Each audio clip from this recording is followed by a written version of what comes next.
Morning, everyone. This is section 3, lesson 5 for the Bible reading. Today is Exodus 13 through 16 and Psalm 17. So this is Exodus 13. The Lord spoke to Moses, saying, "Sanctify to me, that is, set apart for my purpose, every firstborn, the first offspring of every womb among the children of Israel, both of man and of animal. It is mine." Moses said to the people, "Remember, solemnly observe and commemorate this day on which you came out of Egypt, out of the house of bondage and slavery. For by a strong and powerful hand the Lord has brought you out of this place, and nothing leavened shall be eaten. On this day, in the month of Abib, you are about to go onward. And it shall be when the Lord brings you into the land of the Canaanite, the Hittite, the Amorite, the Hivite, and the Jebusite, which he swore to your fathers to give you, a land of abundance flowing with milk and honey, that you shall keep and observe this rite service in this month. For 7 days you shall eat unleavened bread, and on the seventh day there shall be a feast to the Lord. Unleavened bread shall be eaten throughout the 7 days. No leavened bread shall be seen with you, nor shall there be leaven within the borders of your territory. You shall explain this to your son on that day, saying, "It is because of what the Lord did for me when I came out of Egypt." It shall serve as a sign to you on your hand, your arm, and as a reminder on your forehead, so that the instruction law of the Lord may be on your mouth. For with a strong and powerful hand the Lord brought you out of Egypt. Therefore you shall keep this ordinance at this time from year to year. Now it shall be that when the Lord brings you into the land of the Canaanite, as he swore to you and your fathers, and gives it to you, you shall set apart and dedicate to the Lord all that first opens the womb. All the firstborn males of your livestock shall be the Lord's. Every firstborn of a donkey you shall redeem by substituting a lamb, a sacrifice for it. But if you do not wish to redeem it, then you shall break its neck. And every firstborn among your sons you shall redeem, that is, buy back from God with a suitable sacrifice. And it shall be that when your son asks you, a time is to come, saying, 'What does this mean?' you shall say to him, 'With a strong and powerful hand the Lord brought us out of Egypt, from the house of bondage and slavery.' For it happened when Pharaoh stubbornly refused to let us go, that the Lord struck every firstborn in the land of Egypt, both the firstborn of man and the firstborn of animal. Therefore I sacrifice to the Lord all the males, the first to be born of every womb. But every firstborn of my sons I redeem. So it shall serve as a sign and a reminder on your left hand arm, and as a frontlets between your eyes, for by a strong and powerful hand the Lord brought us out of Egypt." So it happened when Pharaoh let the people go, God did not lead them by way of the land of the Philistines, even though it was nearer. For God said the people might change their minds when they see war, that is, there will be war, and return to Egypt. But God led the people around by the way of the wilderness towards the Red Sea. The sons of Israel went up in battle array, orderly ranks, marching formation, out of the land of Egypt. Moses took the bones of Joseph with him, for Joseph has solemnly placed under an oath the Israelites, saying, "God will assuredly take care of you, and you must carry my bones away from here with you." They journeyed from Succoth in Goshen and camped at Etham on the edge of the wilderness. The presence of the Lord was going before them by day in a column of cloud to lead them along the way, and in a pillar of fire by night to give them light, so that they could travel by day and by night. He did not withdraw the pillar of cloud by day, nor the pillar of fire by night from going before the people. Exodus 14. Now the Lord spoke to Moses, saying, "Tell the sons of Israel to turn back and camp in front of Pi-hahiroth, between Migdol and the sea. You shall camp in front of Baal-zephon, opposite it by the sea. For Pharaoh will say of the Israelites, 'They are wandering aimlessly in the land, the wilderness has shut them in.' I will harden, make stubborn, defiant Pharaoh's heart, so that he will pursue them, and I will be glorified and honored through Pharaoh and all his army, and the Egyptians shall know without any doubt and acknowledge that I am the Lord." And they did so. When the king of Egypt was told that the people had fled, Pharaoh and his servants had a change of heart towards the people, and they said, "What is this what we have done? We have let Israel go from serving us." So Pharaoh harnessed horses to his war chariots for battle, and took his army with him. And he took 600 chosen war chariots, and all the other war chariots of Egypt, with fighting charioteers over all of them. The Lord hardened the heart of Pharaoh, king of Egypt, and he pursued the Israelites, as they were leaving confidently and defiantly. The Egyptians chased them with all the horses and war chariots of Pharaoh, his horsemen, and his army, and they overtook them as they camped by the sea beside Pi-hahiroth in front of Baal-zephon. As Pharaoh approached, the Israel looked up and saw the Egyptians marching after them, and they were very frightened. So the Israelites cried out to the Lord. Then they said to Moses, "Is it because there are no graves in Egypt that you have taken us away to die in the wilderness? What is this that you have done to us by bringing us out of Egypt? Did we not say to you in Egypt, 'Leave us alone, let us serve the Egyptians, for it would have been better for us to serve the Egyptians as slaves than to die in the wilderness?'" Then Moses said to the people, "Do not be afraid, take your stand, be firm and confident and undismayed, and see the salvation of the Lord, which he has accomplished for you today. For those Egyptians whom you have seen today, you will never see again. The Lord will fight for you, while you only need to keep silent and remain calm." The Lord said to Moses, "Why do you cry out to me? Tell the sons of Israel to move forward toward the sea. As for you, lift up your staff and stretch out your hand over the sea and divide it, so that the sons of Israel may go through the middle of the sea on dry land. As for me, hear this, I will harden the hearts of the Egyptians, and they will go in the sea after them, and I will be glorified and honored through Pharaoh and all his army and his war chariots and his horsemen. All the Egyptians shall know without any doubt and acknowledge that I am the Lord, when I am glorified and honored through Pharaoh, through his war chariots and his charioteers." The angel of God, who had been going in front of the camp of Israel, moved and went behind them. The pillar of cloud moved in front of them and stood behind them. So it came between the camp of Egypt and the camp of Israel. It was a cloud along with darkness. It was a cloud along with darkness, even by day to the Egyptians, but it gave light by night to the Israelites. So one army did not come near the other all night. Then Moses stretched out his hand over the sea, and the Lord swept back the sea by a strong east wind all that night and turned the seabed into dry land, and the waters were divided. The Israelites went into the middle of the sea on dry land, and the waters formed a wall to them on their right hand and on their left. Then the Egyptians pursued them into the middle of the sea, even all Pharaoh's horses, his war chariots, and his charioteers. So it happened at the early morning watch before dawn that the Lord looked down on the army of the Egyptians through the pillar of fire and cloud and put them in a state of confusion. He made their chariot wheels hard to turn and the chariots difficult to drive. So the Egyptians said, "Let us flee from Israel, for the Lord is fighting for them against the Egyptians." Then the Lord said to Moses, "Stretch out your hand over the sea so that the waters may come back over the Egyptians on their war chariots and their charioteers."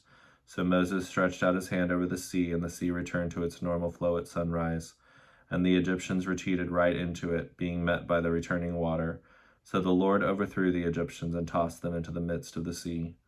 The waters returned and covered the chariots and the charioteers and all the army of Pharaoh that had gone into the sea after them. Not even one of them survived.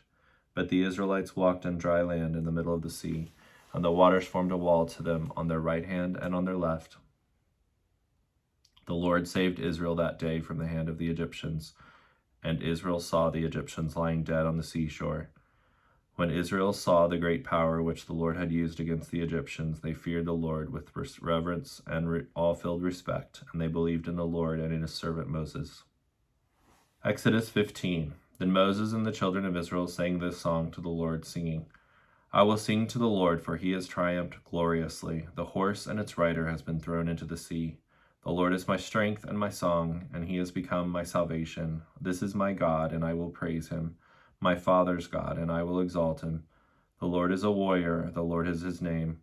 Pharaoh's chariots and his army has been thrown into the sea. His chosen captains are drowned in the Red Sea. The deep waters cover them. Clad in armor, they sank into the depths like a stone. Your right hand, O Lord, is glorious in power. Your right hand, O Lord, shatters the enemy. In the greatness of your majesty, you overthrow and annihilate those adversaries who rise in a rebellion against you.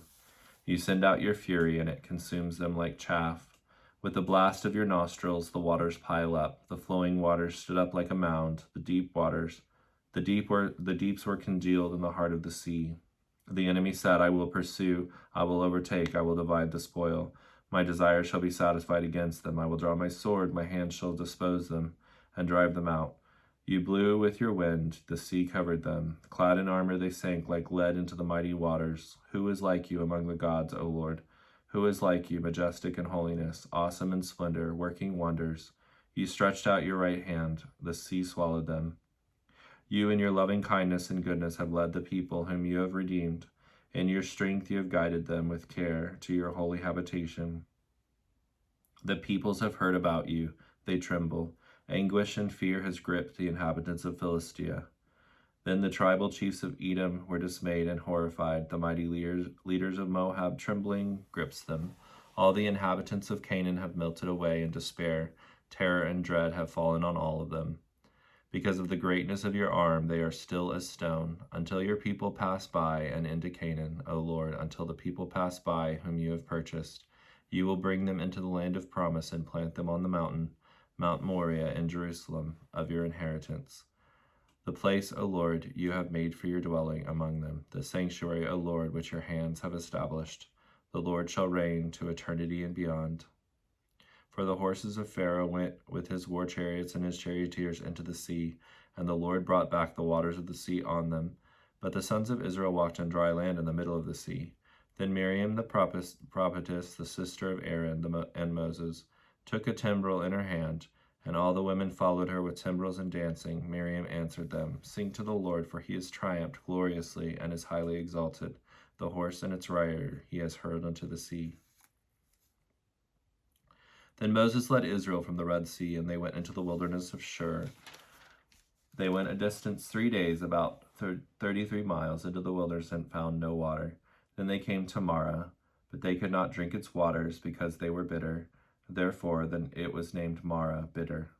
The people grew discontented and grumbled at Moses, saying, What are we going to drink? Then he cried to the Lord for help, and the Lord showed him a tree, a branch of which he threw into the waters, and the waters became sweet. There the Lord made a statute and an ordinance for them, and there he tested them, saying, If you will diligently listen and pay attention to the voice of the Lord your God, and do what is right in his sight, and listen to his commandments, and keep foremost in your thoughts, and actively obey all his precepts and statutes, then I will not put any of the diseases which I have put on the Egyptians, for I am the Lord who heals you. Then the children of Israel came to Elim, where there were 12 springs of water and 70 date palms, and they camped there besides the waters. Exodus 16. They set out from Elim, and all the congregation of Israel came to the wilderness of Sin, which is between Elim and Sinai, on the 15th day of the 2nd month after they left the land of Egypt. The whole congregation of the Israelites grew discontented and murmured and rebelled against Moses and Aaron in the wilderness. And the Israelites said to them, What that we had died by the hand of the Lord in the land of Egypt, when we had set the pots of meat and ate bread until we were full, for you have brought us out into this wilderness to kill this entire assembly with hunger. And the Lord said to Moses, Behold, I will cause bread to rain from heaven for you. The people shall go out and gather a day's portion every day, so that I may test them to determine whether or not they will walk obediently in my instruction law. And it shall be that on the 6th day they shall prepare to bring in twice as much as they gather daily, so that they will not need to gather on the 7th day. So Moses and Aaron said to all Israel, At evening you shall know that the Lord has brought you out of the land of Egypt, and in the morning you will see the glory of the Lord, for he hears your murmurings against the Lord. What are we, that you murmur and rebel against us? Moses said, This will happen when the Lord gives you meat to eat in the evening, and in the morning enough bread to be fully satisfied, because the Lord has heard your murmurings against him. For what are we? Your murmurings are not against us, but against the Lord. Then Moses said to Aaron, Say to all the congregation of Israel, Approach the Lord, because he has heard your murmurings. So it happened that as Aaron spoke to the whole congregation of Israel, they looked toward the wilderness, and behold, the glory and brilliance of the Lord appeared in the cloud. Then the Lord spoke to Moses, saying, I have heard the murmurings of the Israelites. Speak to them, saying, At twilight you shall eat meat, and in the morning you shall be filled with bread, and you shall know that I am the Lord your God. So in the evening the quails came up and covered the camp, and in the morning there was a blanket of dew around the camp. When the layer of dew evaporated on the surface of the wilderness, there was a fine, flake-like thing, as fine as frost on the ground. When the Israelites saw it, they said to one another, What is it? For they did not know what it was. And Moses said to them, This is the bread which the Lord has given you to eat. This is what the Lord has commanded. Let every man gather as much as he needs. Take an omer for each person, according to the number of people each of you has in his tent. The Israelites did so, and some gathered much of it, and some only a little. When they measured it with an omer, he who had gathered a large amount had no excess, and he who had gathered little had no lack. Every man gathered according to his need, family size. Moses said, Let none of it be left overnight until the next morning. But they did not listen to Moses, and some left a supply of it until morning, and it bred worms and became foul and rotten, and Moses was angry with them. So they gathered it every morning, each as much as he needed, because when the sun was hot, it melted. Now on the 6th day they gathered twice as much bread, 2 omers for each person, and all the leaders of the congregation came and told Moses. He said to them, This is what the Lord has said, Tomorrow is a solemn rest, a holy Sabbath to the Lord. Bake and boil what you will bake and boil today, and all that remains left over put aside for yourselves to keep until morning. They put it aside until morning as Moses told them, and it did not become foul nor was wormy. Then Moses said, Eat that today, for today is a Sabbath to the Lord. Today you will not find it in the fields. 6 days you shall gather it, but on the 7th day, the Sabbath, there will be none of it in the field. Now on the 7th day some of the people went out together, but they found none. Then the Lord said to Moses, How long do you people refuse to keep my commandments and my instructions, laws? See, the Lord has given you the Sabbath, therefore he gives you the bread for 2 days on the 6th day. Let every man stay in his place. No man is to leave his place on the 7th day. So the people rested on the 7th day. The house of Israel called the bread manna. It was like coriander seed, white, and it tasted like flat pastry wafers made with honey. Then Moses said, This is the word which the Lord commands. Let an omer of it be kept throughout your generations, that they may see the bread with which I fed you in the wilderness when I brought you out of the land of Egypt. So Moses said to Aaron, Take a pot, and put an omer of manna in it, and place it before the Lord to be kept throughout your generations. As the Lord commanded Moses, so Aaron eventually placed it in the presence of the testimony to be kept. The Israelites ate manna 40 years, until they reached an inhabited land. They ate the manna until they came to the border of the land of Canaan. Now an omer is 1/10 of an ephah.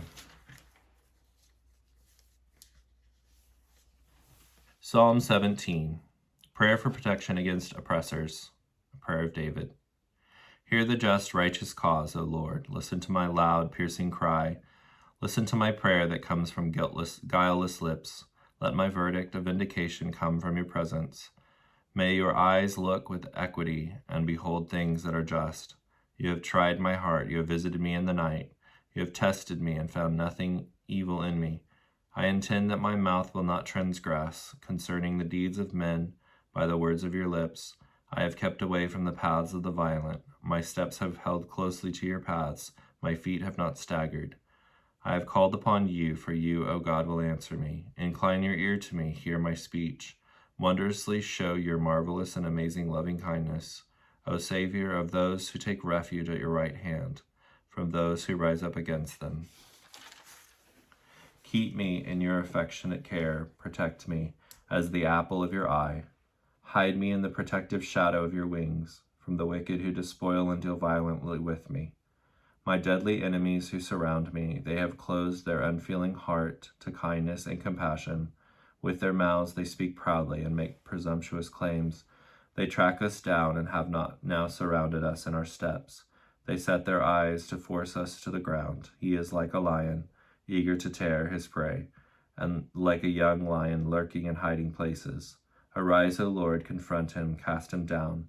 Save my soul from the wicked with your sword, from men with your hand, O Lord, from men of the world, these moths of the night, whose portion of enjoyment is in this life, idle and vain, and whose belly you fill with your treasure. They are satisfied with children, and they leave what they have left of wealth to their children. As for me, I shall see your face in righteousness. I will be fully satisfied when I awake, to find myself seeing your likeness.